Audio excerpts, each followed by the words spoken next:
Yes, what's going on? Simon here. And in this video, I'm going to share with you a recent scenario with a mentee of mine and a deal sourcer. In fact, I just got off the phone right now and told them to get out. Okay? Deal sourcers. Well, before we get into this, if you don't know what a deal sourcer is, we specialize in rent to rent on this channel, and basically we go out there and source these deals, these landlords or agents that are willing to essentially lease the property to us. We guarantee their rent, and then we rent the property out on Airbnb and other serviced accommodation channels, or on a room by room basis. So the best thing to do is just to source them yourself. But you can pay someone called a deal sourcer to source them for you. So maybe they've got more experience, maybe they're local to an area that you want to invest in, maybe they've just got the relationships, maybe you've got no time but you've got money and you just want to leverage that. And it all sounds pretty good because, you know, you will pay for speed and you'll pay for ease. But here's the problem, all right? And this is a scenario I'm talking about right now. The problem with deal sourcers is you never really get in touch with the landlord or often the agent because you've got this intermediary. And my big issue with that is it's so hard to communicate and assess the deal. And the conversation I just had was a scenario whereby they've paid the sourcing fee.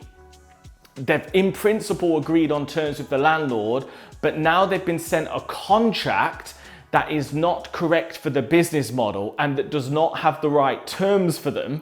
So they're about to spend up to 20 grand on a deal where the landlord could exit after 12 months. And it doesn't actually specifically state that they can do service accommodation in the property.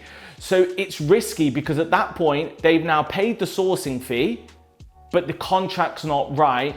They're out of their cooling period in terms of when they paid the sourcing fee, so they could have lost £3,500. My advice was to run, all right? Now, have I ever used a deal sourcer? 100% no, I've not. Have I ever sourced deals? Very rarely because I'm greedy. I like my own deals. But I just want to share a few tips. If you are going to use a deal sourcer, here is what you need to do. First things first, do your due diligence on the sourcer, okay? What have they done before? Why are they sourcing the deal? How have they got the relationship with the agent or the landlord? And I would be saying right from the start, I need to meet the agent, I need to meet the landlord, all right? Because as soon as the deal sourcer gets their fee and they're out of the equation, they're not gonna be about. That's when you're going to be left with the landlord or agent. And if you've not tested that relationship or stress tested it, you won't know if it's going to work. Take another example. I heard of somebody who actually used a deal sourcer. They got a deal, but they never met the agent or landlord. And the deal sourcer took their fee. They spent over £15,000 on this bougie London property, and then only realized 9 months later that the property lease didn't allow service accommodation and they got kicked out of the building. Where was the deal sourcer? Gone. Did they get their fee back? No. Did they lose thousands of pounds? Yes. So it's super important to make sure that you have that correspondence and you test the relationship with the landlord and agent.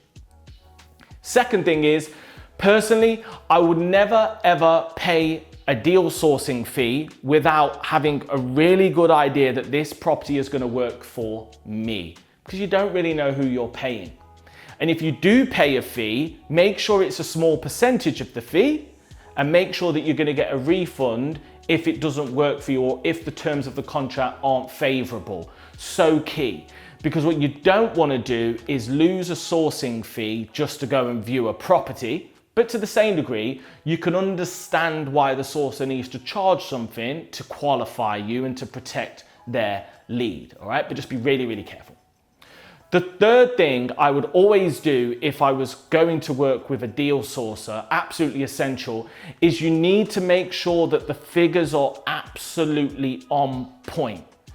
So any figures that they're giving you on one of these spreadsheets, you need to do your own research. You need to cross-reference it. If you've got a mentor or whatever, run it by them and make sure that the figures are as they say they are. because I'm the king of rent to rent. And when I analyze a deal, I know the majority of the time it's going to be right, but you will not ultimately know the figures until you actually do it. Okay, and that means a lot of these deal sources are likely to be more inexperienced than me, just saying. So they're not gonna know. So don't take their word for gospel. Make sure you do your own research. And last but not least, all right, if you can, please source your own deals. It's so important.